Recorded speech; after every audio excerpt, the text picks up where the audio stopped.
Hello everyone. Welcome to Morningstar. I'm glad you guys chose to come on this fine day for a tech talk. It shows how indiscriminate you are with your time. I mean, really, Docker? That's what you go home, tell your kids. I spent the evening on Docker. All right? It's your time, your choice. If you want to leave, there's still pizza outside, there's beer outside, and we have a patio out there which is awesome. I don't know if you guys seen the patio, but go visit the patio, and I'll send you a recording of this talk. So you can enjoy it at your leisure. But in case, for those who want to stick around, welcome to Morningstar. My name is Vivek Ved.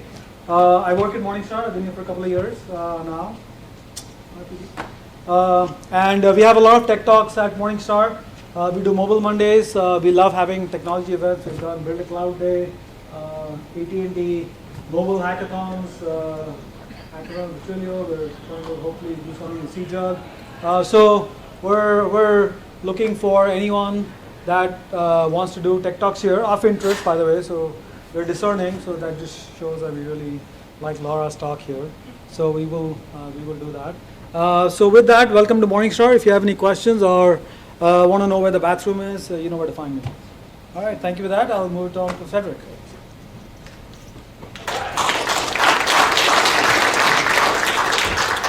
Hi, I'm Cedric. I wanted to just briefly talk about a conference we have coming up on May 3rd, 10 a.m. to 4 p.m. I wanted to make sure I had the date right. Called DevOps for Kids. Anyone with kids in their family that are interested in technology. It's a conference that we're holding at Loyola, just off of the Loyola Red Line. There's going to be 4 tracks. So we're going to be teaching kids from ages 6 up to 18 about conductive Play-Doh, Lego Mindstorms, Minecraft hacking, and Scratch, the programming language. So we're really looking to get parents and family members involved. It's going to be a relatively smallish conference, about 100 students or so we're expecting. Oh, thank you. About 100 students or so that we're expecting, but we'll be posting some details to the meetup. If you also have an employer that's interested in sponsoring, let us know. We have a couple of small sponsorship spots still left as well. Thank you.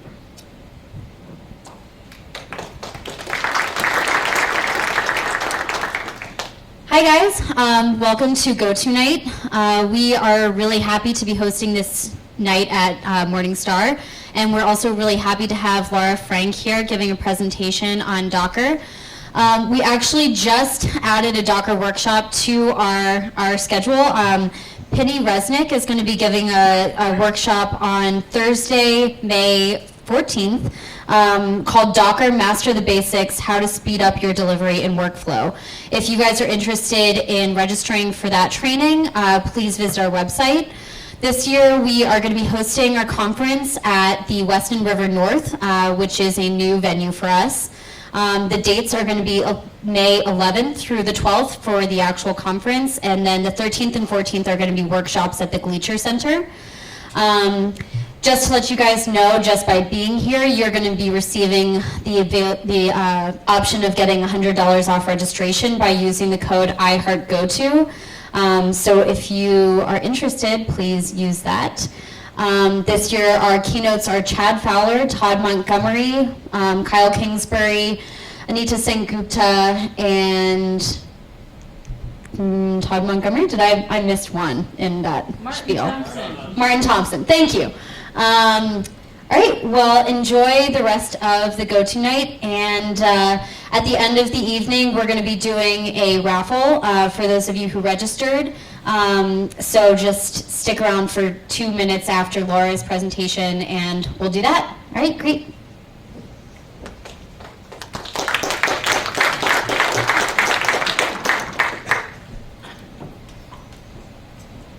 Remember not to kick that over. Can you guys hear me from this mic? Not very well. Not very well, okay. Would this be better? No. No. What if I turn it on? Yes. All right, 1 second.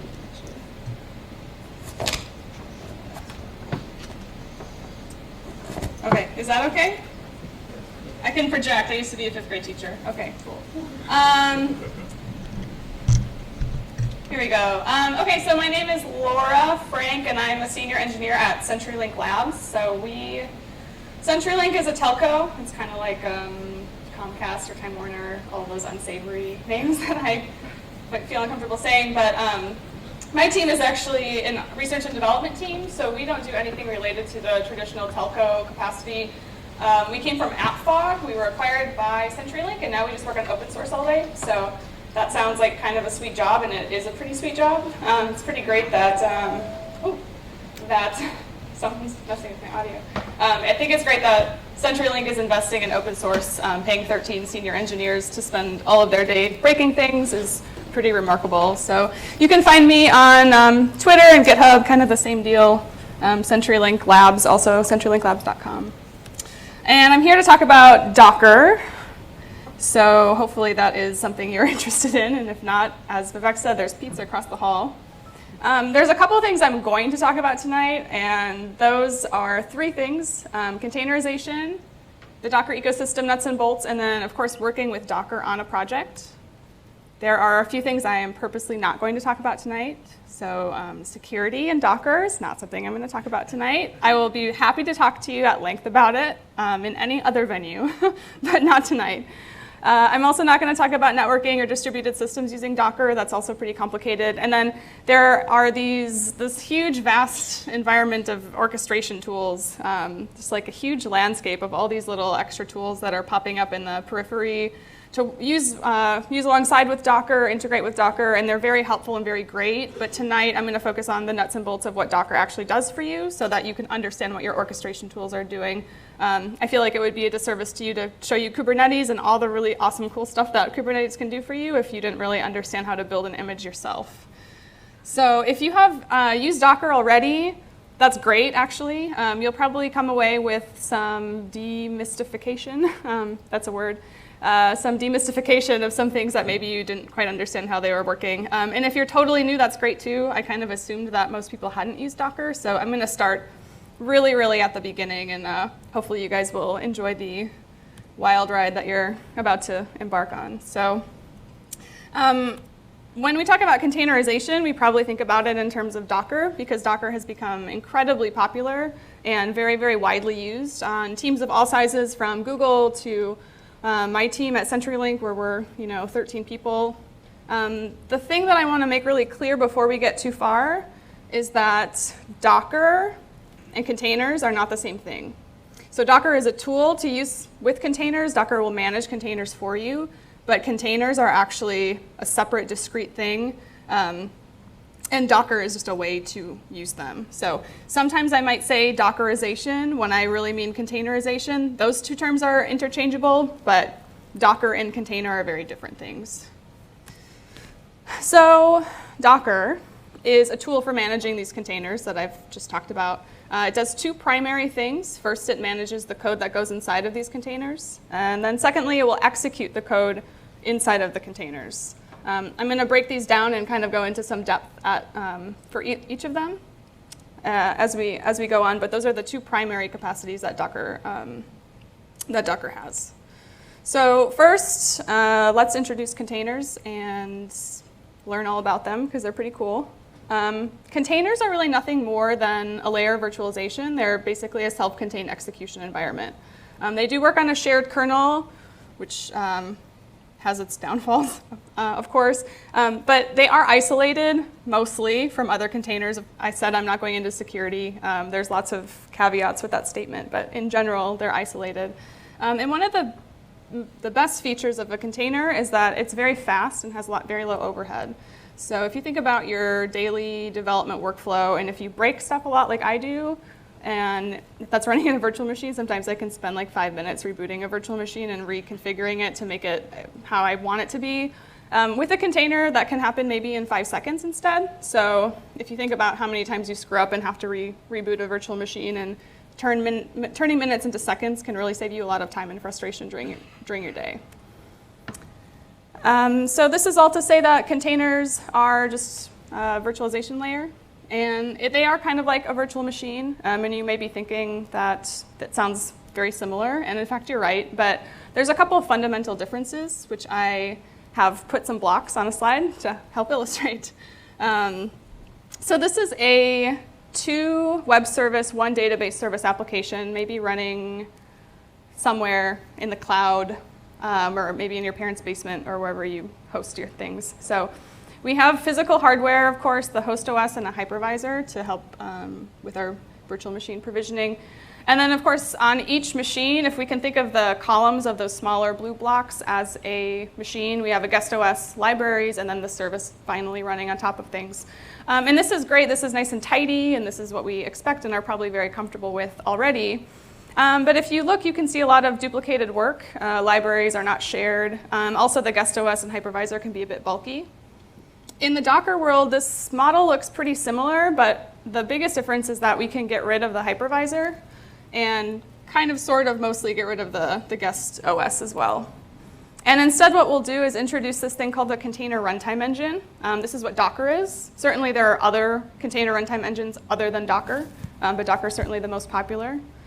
And now we have 2 web services and a database service running in very well-designed containers. Thanks, Scott Craig, my designer, for making those for me. And then the biggest notice, aside from Scott's wonderful design work, is that the 2 web services now are sharing the same libraries. So that's really great. We don't have to have 2 copies of the same stuff if 2 services need or are granted access to use those libraries at the same time. So of course, this might seem a little complex, and it is a little bit more. But the benefit from using containerization is pretty great. I think it's pretty profound. So they may have slightly more complexity, but using containers can help reduce the amount of time and space you need to run your application. So less time, less space, less machines, less people, less money. It's just kind of less resources, especially the less money part. That's the part that my boss really likes a lot. Okay, so that sounds great, but let's break out the benefits maybe a little bit more. I like to, when I talk to people about containers and why they might be interested in using them in a project, there's kind of 4 main things. They're fast, so some of these containers have sub-second boot times. If you can imagine that in comparison to a virtual machine, which might take a couple seconds or even a minute or several minutes, that's really great. It is very cheap, not just because they take up I guess exactly because they take up so few resources and have such low overhead. You can pack many containers onto one machine, so you kind of get a higher service density, and that's where the cheapness comes from. They're also portable. You'll see that each container is run from an image, and those images are shared and reproducible and kind of predictable across any system that you might run them on, as long as that system is running Docker. And then the last thing, which is my favorite, because I make a lot of mistakes all the time because I work in R&D, is that it is safe. And by safe, I mean if you do something really bad, the worst thing that will possibly happen is that you might have to reboot your container, right? There's no bouncing virtual machines. There's no like reconfiguration anywhere. You might just have to say Docker RM and pass the name of your container and then say Docker run again. So this is really very low stakes, especially in an environment like R&D. So containers are kind of a profound way to change and maximize your efficiency in both your kind of DevOps processes and your development processes. I usually use Docker in development. I work on a lot of tools that support Docker for other engineers. And those tools themselves are Dockerized applications. And my life kind of before, I used to work for Hewlett-Packard on their cloud infrastructure team, not using Docker, and now I work at CenturyLink with Docker, and it's very different and much better. I'm a much happier developer because of Docker, so they can put that on their website if they'd like. So I'll just talk about Docker. I'm going to give you guys kind of the high-level bird's eye view before we get into some live demoing, which will hopefully work as well as I hope. So, all right, Docker, again, is just the tool for managing the containers. So first thing we're going to talk about is managing code that goes inside containers. We'll get to the execution part in just a little bit. So Docker itself, even if you go to Docker's website, they'll call out this kind of dichotomy of identity themselves. So they call themselves Docker Engine, which is the execution part and the kind of technical part, and then they have Docker Hub, which is the community and the sharing and collaboration part. And the most important thing, or the most important component of the Docker Hub is the Docker registry. This is a public registry where Docker images live. So every image, when you can push it to a place called a registry. This is very similar to GitHub or other kind of source control models that you may have seen. This is the public registry, which means that Docker hosts it and you can push your images there to let other people pull them down and use it however they'd like. This might be hard to see for some of you in the back, but maybe a third of the way down, you'll see official repositories, and then we have all these nice logos from, whatever project you might want to work with. These are all official images that are maintained by either the community or the company that's associated with them. You don't have to do anything. It's kind of like a package dependency. So if you want to have a project using Mongo and you want to run Mongo in a container, you can just pull it down from the registry and you don't have to do any well, you'll have to do some configuration, but you don't actually have to build the image yourself. The people at Mongo have done it and they've made it available for you on this registry, the public registry. And again, it's very similar to Git. You'll push, pull, commit, etc. There's a couple other things that you can do to the registry. I do want to call out that there are two kinds of images that you might find on the registry, and just to be conscious of what particular one that you're pulling down. So there are services that are already prepackaged for you. So for example, if you're using Elasticsearch in your project, you might want your Elasticsearch to be running in a container. And you'll just pull that down kind of packaged up as a dependency from the Docker Hub. That's one way. There's also kind of what I call project-based images, which are not packaged and not ready kind of for production. They're just sort of the underpinnings of what the service will turn into. So these are kind of environment images, if that makes sense at this point. Hopefully it will in just a little bit. But they'll basically give you everything you need to run the service without actually running it for you. So they give you a little bit more flexibility. I'm going to demo both of these different kinds of working. And that's not to say that they're mutually exclusive. Certainly there are prepackaged services that have some elements of kind of the project image. But in general, the split between the two is pretty distinct. And the other thing to note is that you can also run your private registry if you are using proprietary code. Like, for example, when I worked at Hewlett-Packard, we had a lot of stuff under lock and key that we didn't want shared. So we would have used a private registry had we used Docker. You can actually get the image to run a private registry in a container from the Docker registry, right? So you'll run this registry in a container. It usually runs on like port 5000, so you'll just like have localhost 5000 be your Docker registry for your project. You can have it as a like authenticated private registry depending on your level of security, and you'll interact with it the exact same way as the public one. It will just not be public, which is kind of the point, right? So that's the management of the images and kind of the community side. On the Docker Hub, you can also find articles, really a lot of documentation, and some other kind of community aspects of working with Docker. But the fun part, and the part that I like, is the execution part and the kind of technical details. And just for a second, I've expressed this in emoji, mostly for my own personal gratification, but also maybe some people find it funny. But so really, though, this is to illustrate that Docker is the kind of go-between between you and the machine. You will talk to Docker, and Docker will do the work for you. So Docker will make boxes happen on your computer. And in boxes, that looks like this, and Docker is right here. Docker is at this container runtime engine. You will interact with Docker, and then Docker will take care of executing the tasks that you ask it to.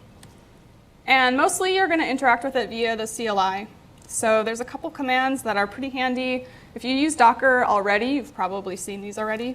We can say Docker run my image, which is an image that you've either built yourself or pulled down. I will demo building an image yourself in just a little bit. Once that image is running inside of a container, you can stop the container, you can attach inside the container. And then to see everything that Docker's doing, it's Docker PS. However, Docker PS is useless because it doesn't show you stopped containers. So if you have like 15 containers that have exited. You can't see them. I don't know why they did this by default, but just pass in the -a flag and that helps. You can also turn on quiet mode, which just a pro tip I often do. So I usually say PSAQ, and that just gives it kind of a nice little interface for you to see all the stuff that you've done. There's also a Docker API, which is really not super important for what we'll do tonight. The API has what I like to call restful tendencies. So it's not pure Rest, but it's mostly Rest. And again, using the CLI is the same as using the API. The daemon is when you issue a command on the CLI, right, it is actually communicating with an API endpoint. And the reason that I mention this only is that if you are using Docker kind of heavy duty in your own project, you can build your own tooling around it. There are certainly API wrappers and other tooling that exists already, but it's also possible to kind of control things at the API level from within your own application if that's what suits you. So we kind of have this basic understanding maybe of what Docker will do for us. I'm going to go through a pretty common workflow, which is what I do every day, which is work on an application that is containerized and running inside of containers. So we're going to start kind of soup to nuts, the whole deal. We're going to start with a Docker file and end, hopefully, with looking at some application running in a browser. So our objectives, first we need to put the code inside of the container. Okay. Then we need to run the code. And then we want to see this application actually running in a web browser. All of this is going to be a containerized application, so there's going to be kind of one extra level of abstraction maybe than you're used to, but I promise it's not that terrible, it's not that hard. And I'm going to talk you through it. So first thing we need is to install Docker. So there's kind of a couple things. You need a computer, of course, code to run. I like to have coffee when I do this because it's frustrating. I love this tweet and I laugh at it every time I have it in a presentation. I hope you find it funny as well. You just can't do that. But I include this to illustrate a point that sometimes Docker gets a bad reputation for being kind of like black boxy and very abstract. And I definitely understand where that comes from. As you get more comfortable with it, the abstraction kind of disappears. And in fact, there are tools that have been designed specifically to make that abstraction disappear.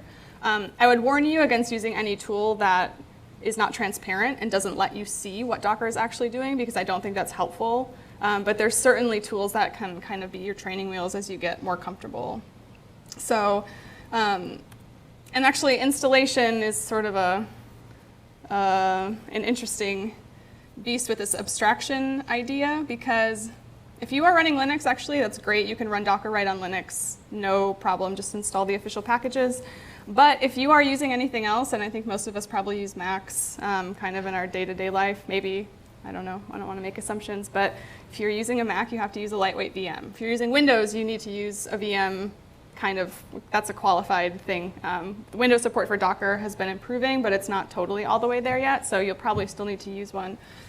And I just had shown you all these slides about how terrible virtual machines are, so I'm very sorry to be a liar, because I don't appreciate lying or misleading people, but the point is service density, right? So if we have an application and you have maybe 5 services, you need 5 virtual machines, that's not fun.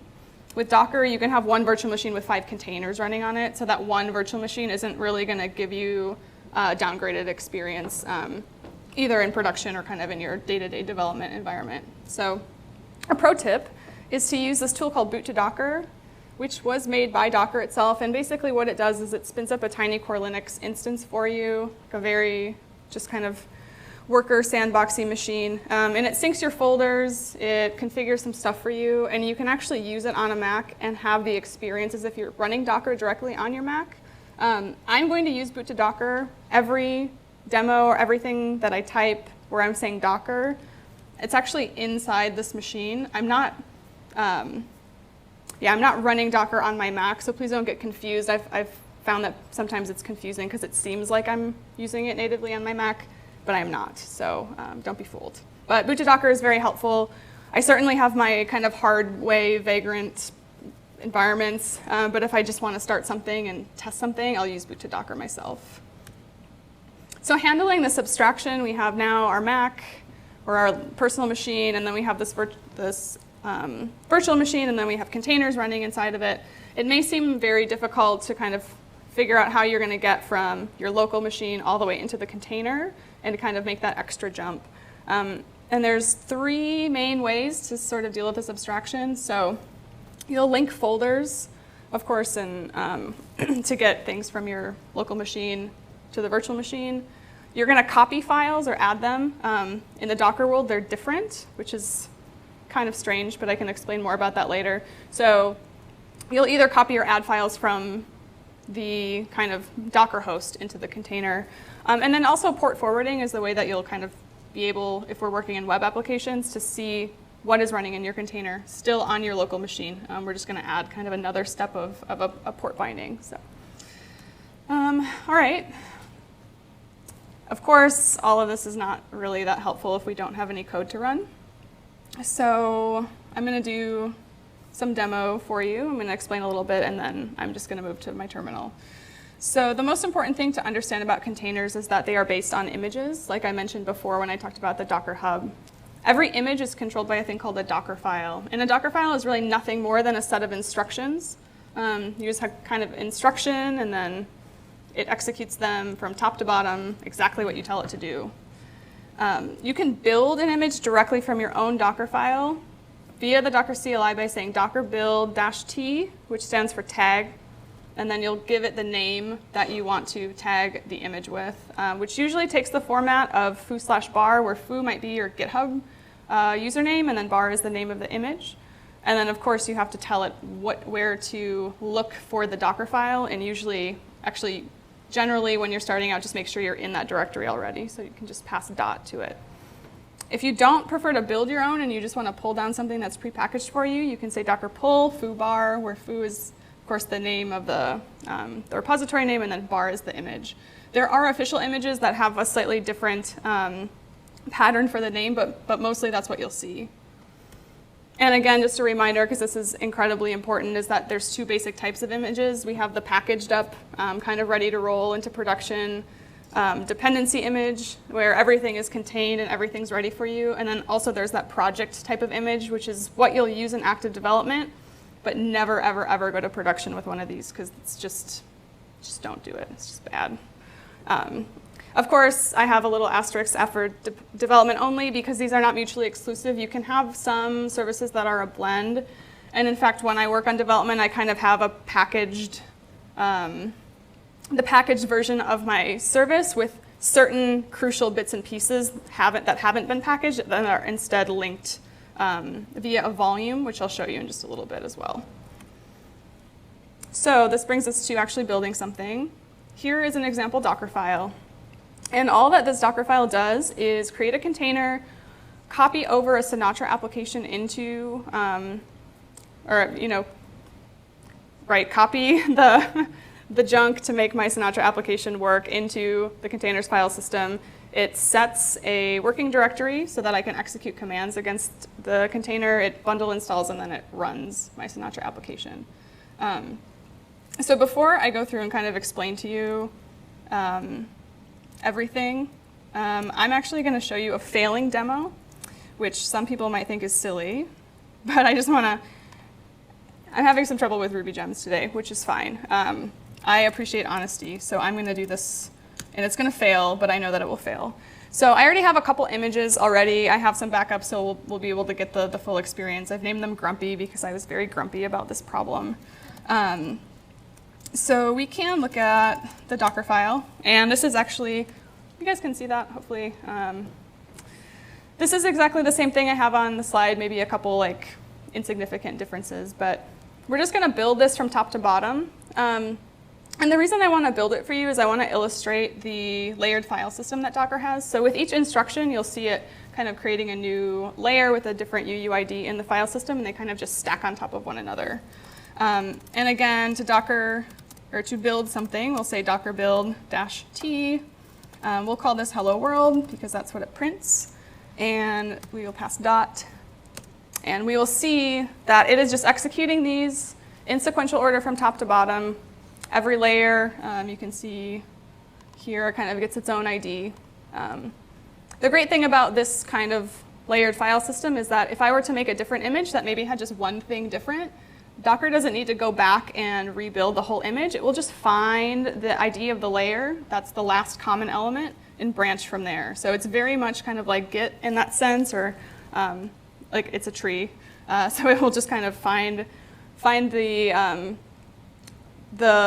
common ancestor and then kind of make a different branch. So bundler will just kind of do its thing, and that's fine. We can get back to this, but. So while it's executing those instructions, or actually it's not doing it at all, but I want to explain to you in some depth what these instructions actually mean. So the first thing that is absolutely mandatory and necessary in every single Docker file and every single image that you're building is the from instruction. The from instruction is the origin or the source. There does exist a thing called scratch, like from scratch. If you are doing really low-level kind of customization for your Docker projects, generally you'll have something like this, which is a base image that someone else has written and taken care of for you. This base image is from scratch, so that's kind of where that scratch layer comes from. So basically what this Ruby base image is kind of the setup part. It has Ruby, it has a bunch of other stuff installed on it, but kind of the common pieces of any Ruby application that I might work on. I have extracted that, put it in a base image, and then all of my other services can be from instruction from this image. That way I can get rid of a lot of repetition and kind of duplicated work. The next important thing, I'm going to skip like maintainers, self-explanatory. This is the run command, so the run instruction, and run just runs the command that you pass to it. So in this case, we're going to make a directory, and then the next thing, we're going to copy everything in my current folder into this new directory that we've made. This is the point of no return. So if you have something in that directory, you're copying it in there, you cannot go back and change this. So this is probably worrisome if you're doing active development, and in fact, you would not use this way when you're doing active development because you would have to rebuild your image every single time you made a change in order to see it, and that's really just not fun. So this is great for dependencies, this is great for when something's ready to ship, but not great for development. When you look at things on the Docker registry, this is the type that you'll most commonly see because a lot of those services are already prepackaged and ready for you to use in production. So they're going to use this style. The next thing is setting the working directory, or the workdir, which is fun to say. This is just saying every run command that I give you from now on, please execute it within this directory. So if I were to have said run bundle install and then set my working directory, this whole thing would have thrown up on me because Docker doesn't know in which directory it should have run that command. So again, just make sure you have everything in the order that logically that it needs to be. And then finally, we have the command, which is just CMD for short, and you can either just pass it the command, or you can give it like an array of strings, or however you need to make it happen for you. This is the command that will actually start the container, and that you will kind of drop into the container at this command. So when I run this image, it will be running Ruby Hello World, and we'll be able to see it, which in fact, let's do that right now, because we can. All right, so yeah, that failed, and that's fine. But I was thoughtful enough for all of you to make some backup images. So this grumpy image that I made is just exactly what we talked about in the previous slides. So we're going to run this by saying docker run, and in order for me to be able to get what is in the container into my browser, I kind of have to do a couple leaps. And one of the things I need to do is set up a port mapping rule.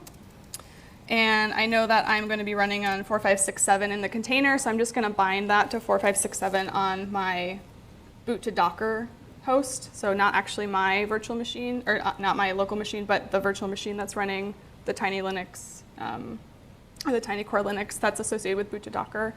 So I'll make that port mapping rule, and then I can just pass in grumpy, and we should be able to see this start, which is cool. And if we go over here, we can see this running in a container. So I just started, random applause, thank you. It really is not that hard. See, the whole point is that it's not that hard. So this is great. We have a Sinatra application running in a container, and it took like just a second. So that's awesome. And it really wasn't that hard. We just had to make a Docker file, make the image, and then spin up a container from that image.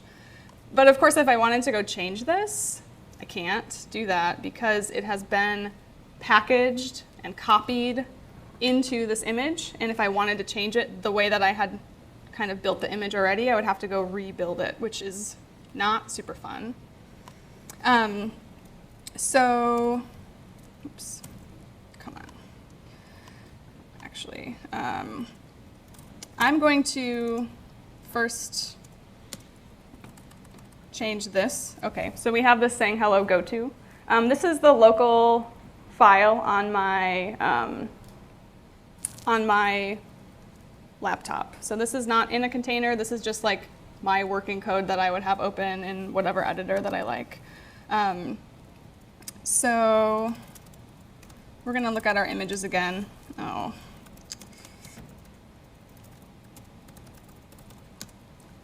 Just let me have 2 of these open, please. It drives me crazy. Okay, so we'll look at images again, and I have this thing called the grumpy base image. So what I did for this is, let's look at our Docker file one more time. So the main difference between the static or kind of prepackaged service way and then the dynamic active development way comes in this run, where this run copy happens. So when I say copy everything into this directory, again, it's like static and sealed. We can't change it. So if I just want to have a base image, I can omit that piece completely. And I'm also going to omit the command because I want to drop in a bash session. I don't want it to be started already with Ruby Hello World. I kind of just want to drop in a container and have it feel like I'm just in a virtual machine. So we can run this image.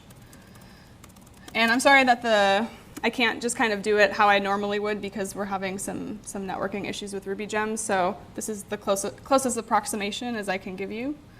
But I'm going to show you a couple customizations at runtime that are pretty helpful. And as you go along your own way and maybe are experimenting with Docker, you'll see these things come back.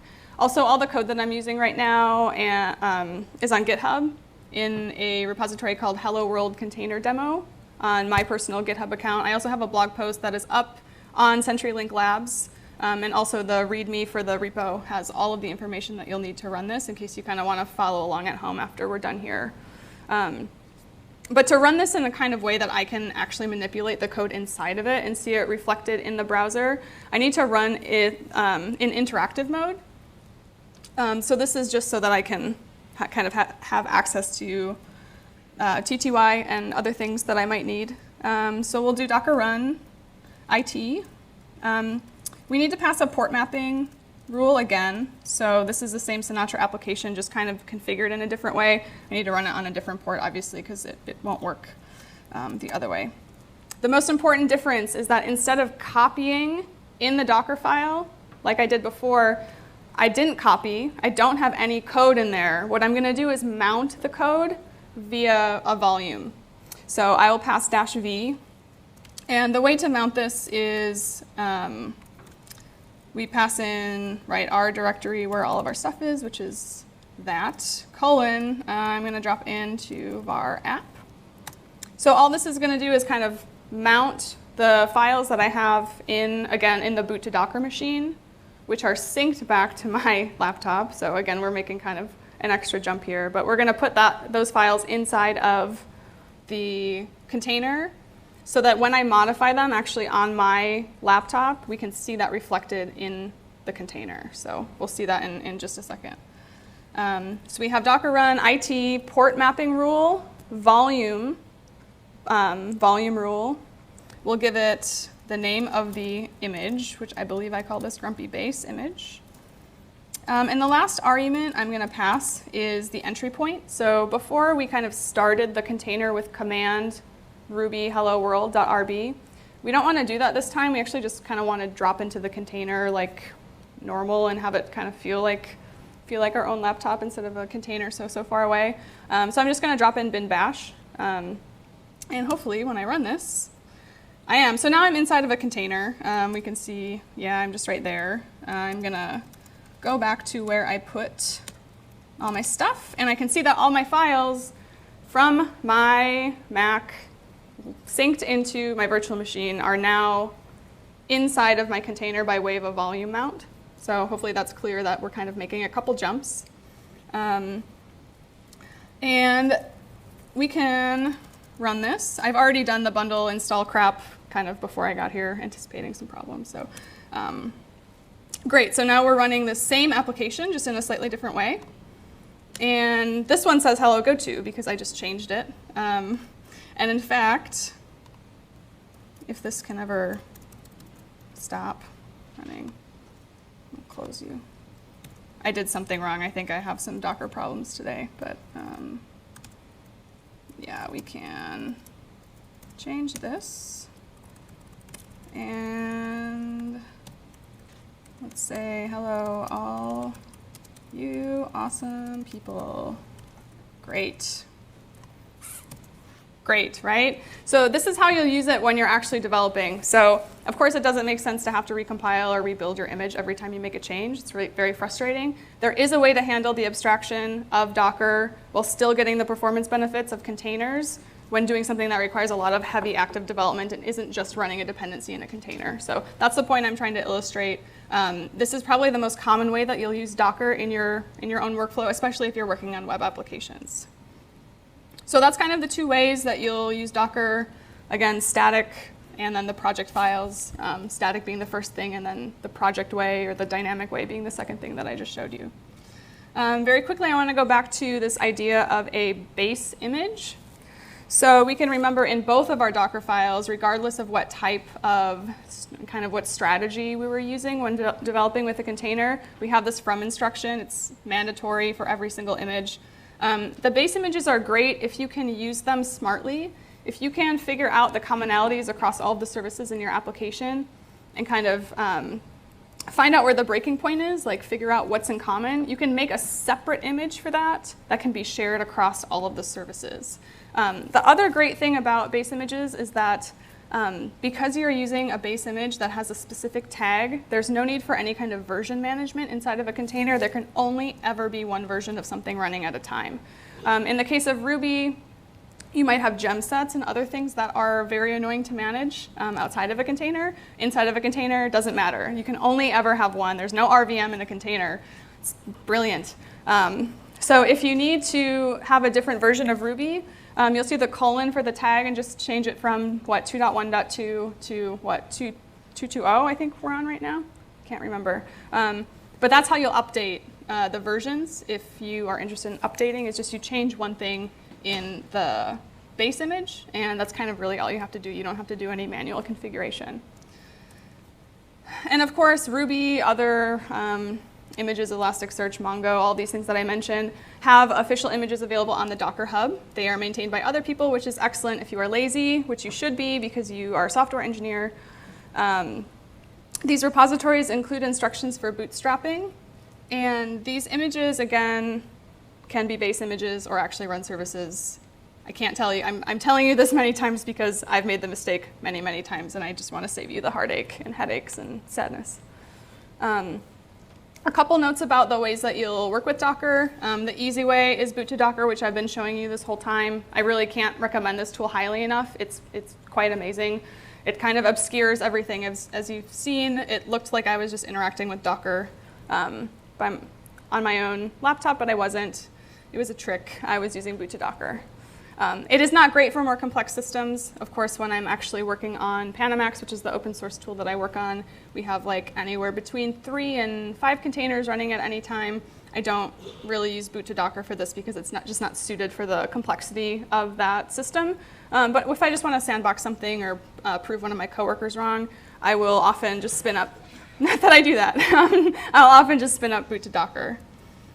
The hard way, right, is you can also use boot to Docker in association with, or a kind of in tandem with something like Vagrant, which is what I do. This is kind of more difficult. You have more control though. With boot to Docker, you're running Tiny Core Linux, and if you want to use a different operating system, like CoreOS, which is what I use, you can't really do that with boot to Docker, so you'll have to do it yourself. There's a couple other kind of pain things like you have to SSH into your VM and blah, blah, blah, whatever. But it's really like, again, it's Vagrant. You set it up once and then you kind of forget about it. This is a couple lines from my Vagrant file just kind of to show you what it might look like. And it's really not that much extra work to kind of get Vagrant and Docker to play nice together. So I use CoreOS. I actually don't recommend going on their alpha channel. I do it because I'm a fool, but for you, probably just change it to stable. Please don't be on their alpha channel. And then again, I'm going to sync some folders so that I can eventually mount those as volumes inside of my container. And either way, remember that port forwarding, if you're working on a web application, it's not optional. You need to do it in order to be able to see your stuff in a browser like we did. And there's a nice diagram that my designer made, so thanks, Scott, again. I'm going to make him watch this talk, and I'll prove it. OK, so all of this is well and good, and we've kind of learned our Docker ABCs and 1, 2, 3s, but if you think about doing all of this manual typing kind of at a larger scale, it seems kind of tedious and probably annoying and makes you want to pull your hair out a little bit, which is fine.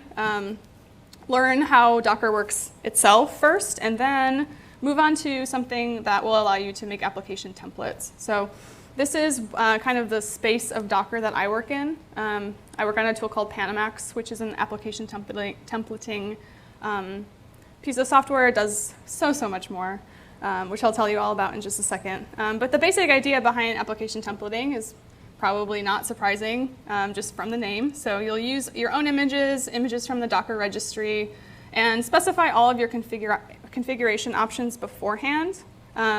Things like port forwarding, environment variables for databases, et cetera. And then instead of having to type Docker run for each of the services that you spin up, you can just say, Docker compose up, and spin up the entire application package itself instead of doing it piecemeal, service by service. And I mentioned Docker Compose just now because this is Docker's application templating tool. It used to be called Fig. If anyone is familiar with Fig, Fig got acquired by Docker Inc., and now Fig is Docker Compose, which is unfortunate because I liked Fig much better because it's only 3 letters. I think actually that's like it's like a heated thing in the community. It's like, why do I have to type Docker Compose? It's so long. And of course, now you dump requirements into dockercompose.yaml instead of fig.yaml, and run it with Docker Compose up instead of fig.up. So, but basically, they just kind of took the Fig project, changed it around a little bit, added to it, made it a little bit better, and now it's part of Docker proper. So docs.docker.com/compose will show you everything that you need to know about Docker Compose. The really great thing about using a tool like Compose is that it is a Docker tool. So if something changes in Docker, that will be reflected in Docker Compose almost immediately. And you don't ever have to worry about kind of learning the wrong thing or participating in a bad pattern, because you're sort of insulated against that. But the coolest tool, which I hear as lovely core maintainers, is called Panamax. So this is CenturyLink's tool. This is the tool that I have been working on for the last year, along with 12 other engineers. So we're kind of, I guess, I don't know, maybe we're a small team or a big team, but it's took us about 6 months to build this thing. So Panamax is a Docker workflow tool. It kind of sits on top of Docker and is the interface between you and Docker. Itself is a containerized application, and I mentioned earlier that I wasn't going to talk about a lot of these orchestration tools or peripheral tools that are associated with Docker. We do use a lot of them in Panamax, and they're very helpful. So you've heard CoreOS already is the operating system. Fleet and etcd are what we use for service discovery, orchestration. We also use Kubernetes, things like Mesos, Marathon, a couple other things. Actually, there's kind of a multitude of Docker-related tools. And those are kind of all wrapped for you in some of these workflow tools like Panamax. If you're interested in more about Panamax, we have panamax.io. So the templating language that Panamax uses is actually very similar to Docker Compose, and we did that quite on purpose because we feel like if you start with Docker Compose and want to move to Panamax, that's great. And if you start with Panamax and decide that you're just comfortable using a CLI tool, that's great as well. The biggest thing, though, that differentiates Panamax from its peers is that we support remote deployments. And we don't just support remote deployments, we've actually created a separate tool called Dray that will provision your environment in a remote location for you using containers. So, awesome people. So I just want to show you a little bit kind of what Panamax looks and feels like. I'm going to talk to you a little bit about this remote deployment thing, which is actually super, super helpful. Panamax is integrated directly with the Docker search API. So if you search in Panamax for like WordPress or something, we're actually searching the Docker registry. So we have these templates, which are things that people have already kind of assembled WordPress and MySQL together and done all the configuration for you. So you can skip the configuration part and just run this right out of the box. There's also the individual component images that if you want to assemble an application for yourself, you can go ahead and do that from here. So this is the kind of basic application templating part of Panamax, but I think the coolest part is this remote deployment. So it's great to kind of tinker around with containers on your local environment, but of course you probably want to put them somewhere eventually. And by no means is this a substitute for any other like more sophisticated deployment tool, but it's really great to be able to deploy to AWS or CenturyLink's cloud or DigitalOcean kind of with a click of a button. Like the Docker systems that you might be deploying are pretty sophisticated, and if you can do that with a click just to make sure that it's working, it's kind of life-changing, I should say. So we have this tool also called Dray, which is a separate tool from Panamax, but we use it within Panamax.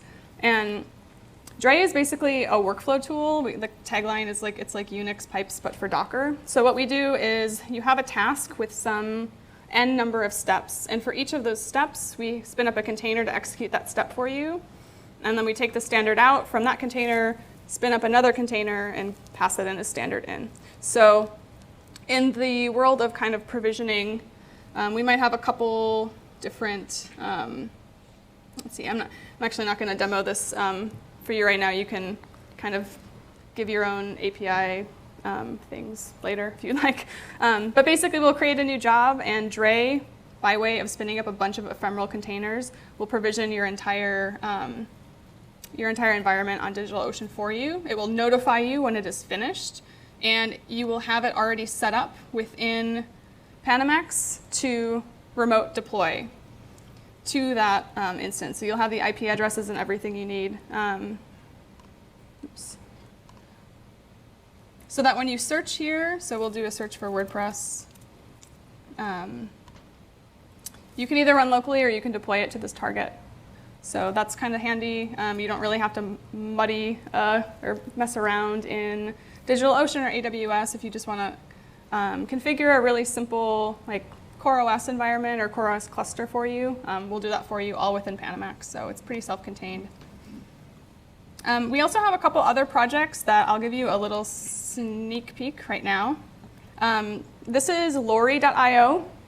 So I've actually faked some errors because I thought it might be nice to see what errors will look like. This is a Docker Compose or other YAML kind of application template authoring tool. So it can be kind of hard if you're new to Docker to understand exactly what you might need to put in your application templates. And then even if you have what you need, it might be hard to figure out exactly what format. So this lorry.io lets you very kind of clearly see what all of the things in this Docker Compose YAML file are doing. And it also alerts you of any errors. So after you've finished making your Docker Compose file using this authoring tool, you can either save it as a gist, copy it to your clipboard. There's a couple other export options that we're still kind of working on integrating right now. So Lorry will probably be released in the next couple weeks. If you're interested in application templating, I would definitely check it out. I know that I even sometimes use it even though it's still not finished, but I found it to be very helpful when I'm trying to work on kind of a sophisticated project. The other thing that is very interesting is this tool called image layers, and perhaps it is most interesting because I wrote it. So we've been working on, so I wrote it with my pair, Gary. I can't not give him credit where credit is due. So this is actually a Go API and then an Angular front end. If you want to talk to me about that, bring me a beer and I'll talk to you about Angular and Grunt later. But nonetheless, what this tool does, if you can remember when we built that image, we saw each of the different layers. This is just a visualization tool so that you can actually see what your Docker images have in common with one another. And if there are places that you can extract things out, turn it into a base image and make it more efficient. So this is just a really simple kind of illustration of looking at different versions of Debian. So this might be a little bit hard to see because it's definitely not optimized for a projector, but you can even see the Docker file that has generated each of these images on the bottom. And then we can see the commonality. So this one is, Scratch is required for everything. So each of these three has Scratch. But we can see, aside from Scratch, they don't really have much else in common. So there's, some pretty significant differences in this. There's a couple other things you can do, like filter, etc. If you're using Docker in kind of any sort of production environment, I highly recommend running your images through this sort of analysis tool. Not only do we show you where things are, where they're shared and where they're not shared, we can make suggestions to you. For example, I mentioned that there is a difference between add and copy. Add takes up adds a lot more bloat than copy does, and you should only be using add in very, very specific instances. So we can kind of look at the information that we get back from the Docker API analyzing your images and give you some recommendations on how you can optimize your images a little bit more. So it's kind of a cool tool. It sounds kind of funny. It's a cool tool. And what I like particularly is kind of looking at this average size layer and looking at how I might maybe either break up or reorganize the layers to make them a little bit, to optimize them a little bit more. So we have Dray, Panamax, this image layers, and then Lori.io, all tools that are related to Docker, either with your own tooling or your own workflow working with Docker, or in the instance of Dray, a tool that will do other things for you but uses Docker containers as the mechanism to complete those tasks for you. And again, okay, this is a sample application templating file. So this would be like a Panamax template or the Docker Compose. We've seen Panamax. So just a couple additional resources to leave you with. The Docker Hub is very helpful if you're looking at adding some containers to your project or maybe just want to kick the tires a bit. I have never been involved in an open source community with better documentation than Docker. It's really exceptional. They do an amazing, excellent job. So you can check them out, docs.docker.com. Boot to Docker is at boot2docker.io. Panamax, we have our website. If you want to follow us on Twitter, we're at panamax.io. And then CenturyLink Labs is also great, like legitimately great, not just because I work there great. But so we all are engineers that have backgrounds ranging from like HP, Pivotal Tracker, a couple other kind of cool companies. But we all work for CenturyLink Labs now, and any cool thing that we see with Docker, we'll write about it on our blog. And we found it it's pretty helpful for people. Again, we work in R&D, so the problems that we're having now are probably problems that you'll have in like a month or two, and we've already had to deal with figuring out how to solve them, and we've written down the solution. So please check that out. I will take questions afterwards if you want to find me, just in the interest of time to kind of get us out of here. So thank you very much. I hope that you have at least learned a little bit about Docker. If you do have any questions, just find me afterward, and otherwise I'll hand it back to Alex. Thanks.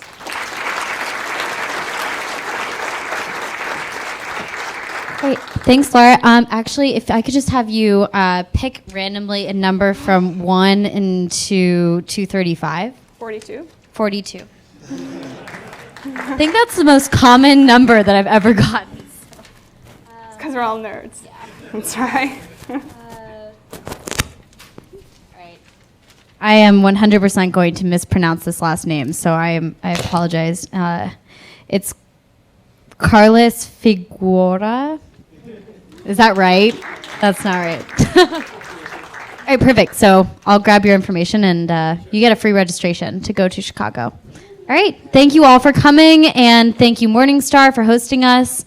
Thank you to the DevOps community for also pushing out to you guys, and also thank you to Cedric for videotaping. All right. Thanks, Laura.